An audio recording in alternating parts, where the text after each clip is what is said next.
Tingnan niyo po, ang ganda ng bulaklak.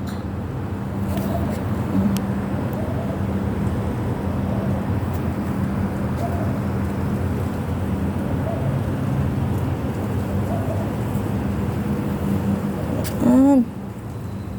May yellow, may pink, tapos may white.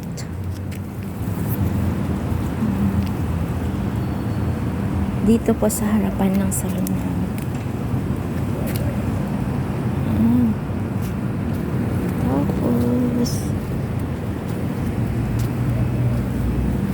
ang gandang pagmasdan ang bulaklak na puti. Ang halaman ay iba sa buhay ng tao. Ang halaman nabubuhay dahil may nag-aalaga. Nagbo-blooming dahil may nagdidilig o may nag-aalaga. Pero ang buhay natin, kailangan ikaw mismo na sarili mo ang mag-alaga sa'yo. Kung di mo alagaan sarili mo, malabo din na may mag-aalaga sa'yo. Oo, maraming nagmamahal sa atin. Pero higit sa lahat, mahalin natin ang sarili natin. Hindi tulad ng halaman, na maraming nagmamahal sa halaman. Kaya nagbo-blooming. Maraming nag-aalaga sa halaman. Kaya nagbo-blooming.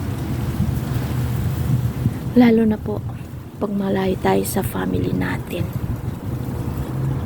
Isa kang employee. Swerte ka kung makatumpong ka ng amo na mabait,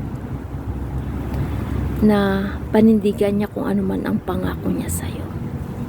Tulad po yung nangyari sa akin.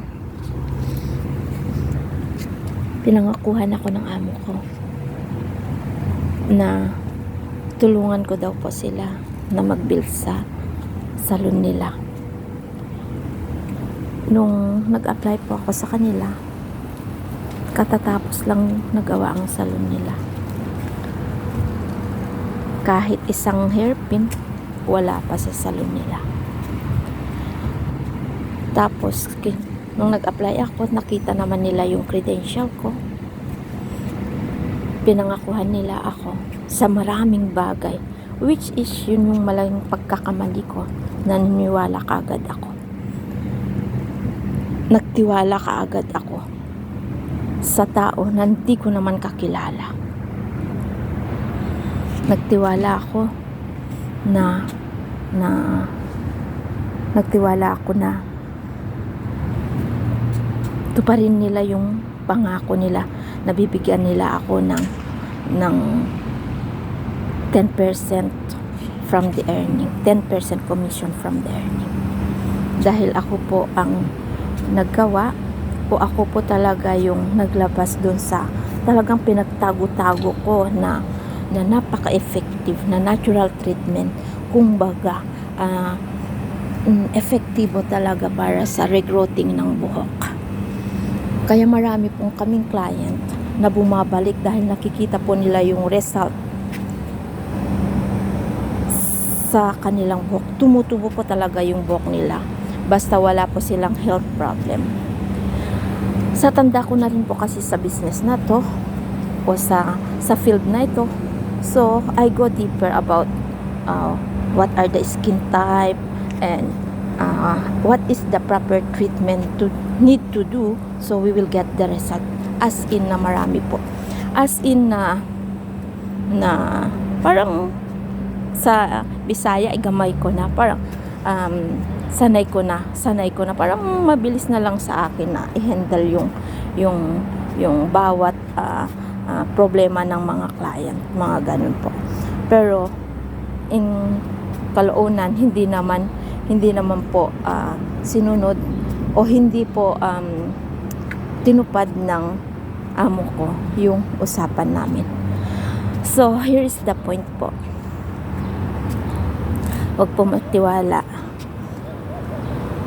kaagad-agad. At huwag po ibigay lahat ang nalalaman natin, ang knowledge natin sa walang kasiguraduhan. Kung mangako ang kahit sino man sa atin na magbigay ako ng ganito, okay, make it a black and white para may kasiguraduhan. Huwag magtiwala po basta-basta. So, a great lesson for me na huwag po ibigay ang lahat-lahat. Swerte na po kayo kung meron po kayong amo na may panindigan o may isang salita o may word of honor na kahit stricto sa trabaho, pero kung anong pinangako niya, tuparin niya.